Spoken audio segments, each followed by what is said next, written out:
Ashama harka fuunee akkam jirtanii kabajamtoota fi jaalatamtoota chaayinaa ayyaantu asallaa jiru jalatti argamtan nagaan koo bakkuma jirtanittis naa qaqqabu isiniin jechuun jaaladha. Egaa ka gaafii gaafatamee odoon hin deebisine turuu kooti baay'ee tokko dhiifama isiniin jecha. Egaa haalumatu bakka adda addaatan socho'aa ture, aduu keessan olii gaddeemaa ture. Bakka maatiin kiyya kara bakka adda addaa jiru firoonni kooyi kanarra kan ta'e dhugaa dubbachuuf taa'eetillee boqanne baay'een olii gad deemaa ture. Tasgabbaa'ee viidiyoo isinii hojjechuu hin dandeenye dhiifaman isiniin jedha. Innis maalinni yeroo darbe waa'ee lafaa gubbaarratti lafa waraabee gallakkiseen ture jechuudha. Naannuma ani bootaa itti bitee yookaan immoo naannuman amma jiraadhu kana jechuudha. Waraabee gallakkiseetan ture naannoo sanii manneen gurguramu ni jiranii jedhee informationii isinitti meetiin ture jechuudha. Informationii sanirratti namoonni baay'een akka waan fedha qabdanitti dubbattaniitoo jirtu. Garuu ani dafeetoo viidiyoo isinii hojjechuu hin dandeenye haala kaawgaa biyya galtanii ni beektanii akkasuma immoo ijaaf qalbii keessanirraa na hambisaayii qoonqoo kiyya guutumaan guututti naqabeetoo jira utaalluuni. Ayyaana kanaan wal qabatee bakka adda addaa tan deeme akkasuma immoo kaargoo keessatti guyyaa laman bule jechuudha. Ganaa waa'ee kaargootii fi meeshaa biyya akkaataa galanii illee viidiyoo nan hojjedha jechuudha. Kam akkan dura gallakkisu hin beeku viidiyoo nan hojjedha. Garuu wal keessa akkan isin jalaa dabuleqeen goon kan lafa mataasaa of danda'e warroonni fedha lafa bituu qaban isuma dhaggeeffatanii keessa akka ba'an. Hundaayyuu viidiyoo garagarattan isin hojjechuu barbaade walitti isin jalaa makuun barbaanne sababbiin isaa kun kan waa'ee kaargoo dhaggeeffachuu barbaadutu jira. Kun immoo meeshuma qabatanii waggaa galan akka odeeffamuu fi akka odeeffamu jiramoo kan jedhan kan dhaggeeffatutu barbaada. Akkasuma immoo fedha irra caalaa akkanani hordoftoota kootii irratti miira isaanii dhaggeeffadhetti lafa kan sirriitti barbaadaa jiran jechuudha. Lafa bittaa dhugumaan miti lafa jireenyatii miti. Biyya keenya keessatti namoonni informationii dhabdanii jirtan jedheetu hin yaadu. Lafa bitanii mana jireenyaa irratti ijaarratanii miti baadiyyaatti kontiraata bittee waggaa tokko qotattee irraa galtu irrattuyyuu kara kuma meeqatiin bara takka xindii takkitti qotachuudhaaf kara 40,000 30,000 bitamee qotamaa jira jechuudha. Warroonni maatii baadiyyaadhaa qabdan gaafachuu hin dandeessa miti mana jireenyaa. Amma qarshii qabameetuma haguma taa'u qarshii sun inuma ta'a garuu lafti immoo qarshiidhaati galchituu fi lafti yeroodhaan dabalaa deemu warruuyyuu hin bitu jechuudha. Kanaafuyyuu nama qabaattan taanan daftanii xaartanii akkuma taatan taatanii gatii kaffaltanii qarshii keessan akkuma viidiyoo duraatti irratti dubbadhetti jechuudha. Bootarra oolfachuu yaada. Dhuga wanti lafarra oole kisaaraa akka hin qabne ani dhibbattan isinitti himu. Inshamuu intortoruu bittaniitu jechuudha. Maqaan keessan ganda galee beeksifattanii kaataniitu maayyuu dhugaan isiniin jedha beeksifattanii kaatanii abbaan barbaade qotee toodoo nyaate jechuudha. Haxirumaatti haxiruu baattanii lafti keessan maquma keessaniin taa'umaas hin jalaan ta'u. Ani amma bootaa kanarra deddeebullee natti hin ta'in kana waggaa meeqa wannan itti fayyadame tokko hin qabu. Inuma taa'a achuma kan warrumti jiru itti fayyadamanii gizee margi irratti margeen eeduu kaan jedhanii garuu kooti gaafan nan ijaarradha jedheetoo itti deebu hin tortoruu hishamuu homaan ta'uu kootidha irratti ijaarradhe yoon barbaade odoon gurguree qarshii bareeda naa baasaa yoon barbaade waggaan akka raayyee qarshii ji'aan naa galcha waanuma tokko hin ta'u birrii baankii beektu gaafa biyya galtan kallattii adda addaatiin miti kan biraatii miti daldalaaf waggaa isin kaatan namoota adda addaa warra ogeeyyii ta'an gaafachuudhaaf gaafa olii gas sochaatanuu qarshii xiqqaa miti kan baastan. Dhugaan isiniin jira qarshii xiqqaa miti warruma ogeeyyii mari'achuudhaaf tiraanspoortii taaksiin baay'ee wuddiidha. Nama wajjin wal argachuuf kaardii guuttanii bilbila bilbiltuu.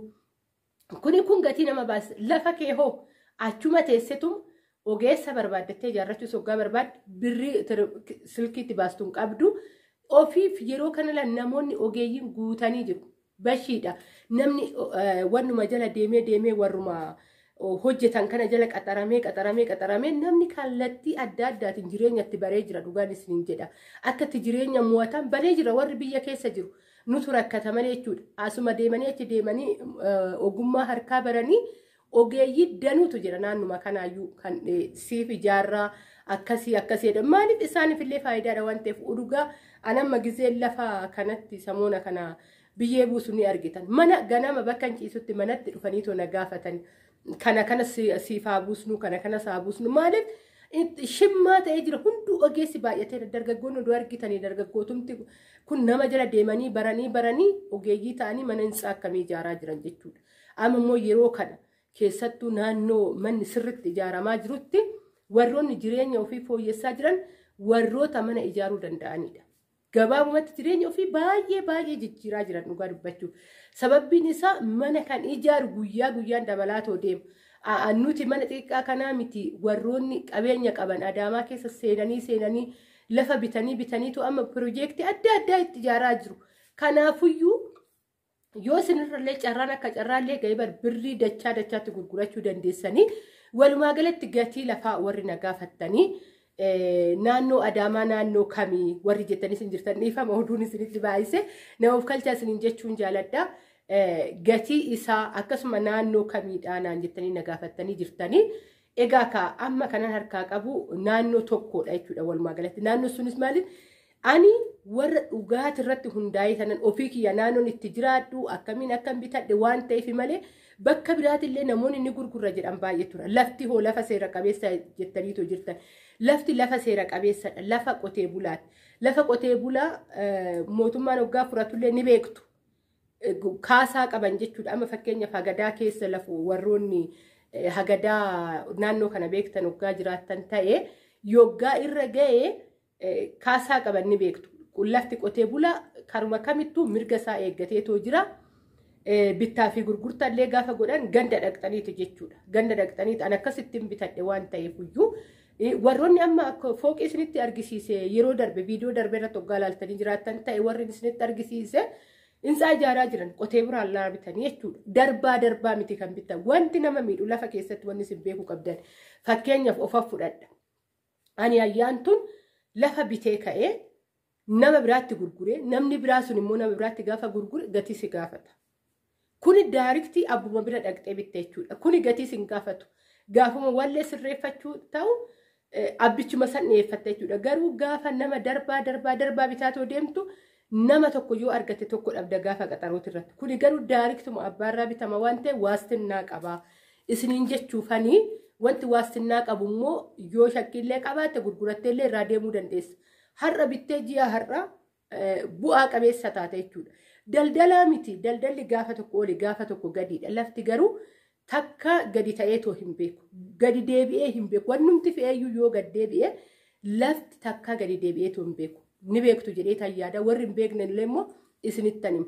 Kanaafuu kisaaraa hin qabdan. Bakka barbaaddan deemtanii isin hojjettanii hoggaa deebitanii gibira keessan qofatti gabbarachaa yoo dadhabdan jechuudha irratti ijaarrachuu yoo dadhabdan bakka feetan deemtanii hojjettanii hoggaa deebitanillee hin qannasu hin tortoru akkuma dureessin hin jedheshamu akka feetanitti yeroo barbaadan irratti ijaarrachuu dandeessanii yoo barbaadan immoo dachaa irratti argattaniiti kan gurgurachuullee dandeessan.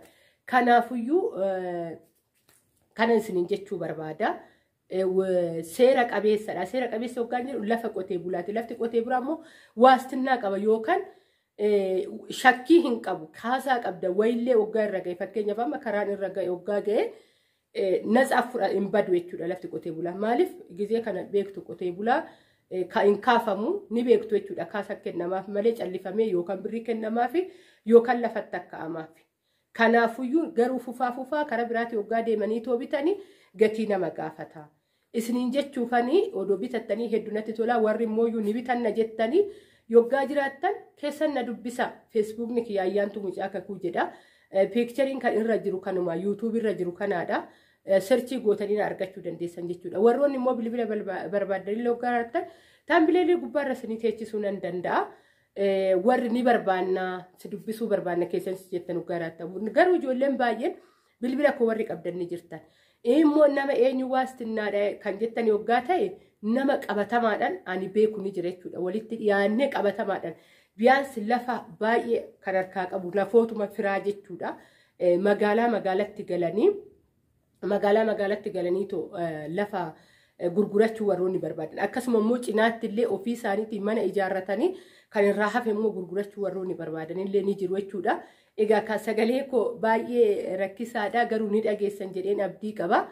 egaa kana fakkaata isiniin jechuun jaaladha warroon inni bitannaa ni barbaanna jettan eessas warri jettan immoo boolloo ol dabartanii kara bokkuuti jechuudha bokkuu shanan bokkuu hoon jedhu gaara osoo hin ta'in kara asbaaltii warri adulaala beektan ijoolleen adulaala beektan baay'inaan kara adulaalatirra oliidha jechuudha lafti bishaan ni jira maabiraatiin hin jira wanti hunduyyuu ni jira ati qabeenya qabaanna mana keessatti illee galfachuu dandeessa jechuudha akkasuma kiraan naannoo kana dhugaan isiniin jedha ugaa karaayyaatanillee akkuma magaalota xixiqqaatitti akka raayyaamaatu jira manni naannoo kana kan daldalaa hindoom ni dabalaayyuu mana jireenyatti malee kanaafuu namoonni baay'een hindoom as kireeffatanii asitti mana jireenyaa godhatanii kara biraa deemaa hojjetanii galgalatti galan baay'eetu jira kanaafuyyuu mee walumaan ilaalla gatiin isaa mooyyuu ani qoradhee too kan natti himan jechuudha haga amma adresii kan jiru kaareen 1,500 jira kan jedhanidha kanan dhaga jechuudha gaafadheetuma qabatama waan gaafadhee tanan kanaafuyyuu immoo warri hoggaatti siqxan tarii abbaatti siqxaniitu jechuudha isinina wal quunnamsiisaan itti siqxanii yoggaa gaafattan tariitii isinifillee ilaaluu danda'a abbaan isin tuyyuutti siqa kanaafuu warri namoota qabdan yookaan warri naannoo kana keessa jiraatan hoggaatatan naquunnamuu dandeessan isiniin jechuun jaaladha egaa ka viidiyoon ko guyyaa har'aa kana fakkaataa yaada soggaa qabaatan eega soggaa qabaatan ta'e saanduqa koomentii jalatti naa teechisuu hin dagatinaa isiniin jechuun jaaladha egaa ka na jajjabeessuu hin dagatinaa ani obboleettii keessanii egaa ka xiqqoo haala mijeeffadhee haala hojiitillee akkasuma immoo naannoo kanarrattillee maal hoggaa hojjetame nama hawwaattaa kan jedhu walumaan ilaalla jechuudha egaa ka yoggaa argitan isinillee miira hojii isinitti dhagaameetillee wanni jechuu dandeessanii kanaafuyyuu mee walumaan ilaalla fuuldurattis yeroo bulukeettinis bu'u bulukeettiin haala kamiin amma jira akkasuma immoo sibirtoon baay'ee wuddii ture samoona darbee egaa ka amma immoo maaliin akka jiru kana hunda information isiniif laadha kanaafuyyuu viidiyoo kana sheerii godhaa laayikii godhaa warra bira hin geenye biraan gahaa isiniin jechuun jaaladha walumaan barannaa anas immoo obboleettii keessan na jajjabeessuu hin dagatina egaa ka haga viidiyoo biraatiin walitti deebinutti bakka jirtetti nagaanaa ta'a egaa kan itti aanu waa'ee kaargoo isiniifin hojjedhaan isiniin jedha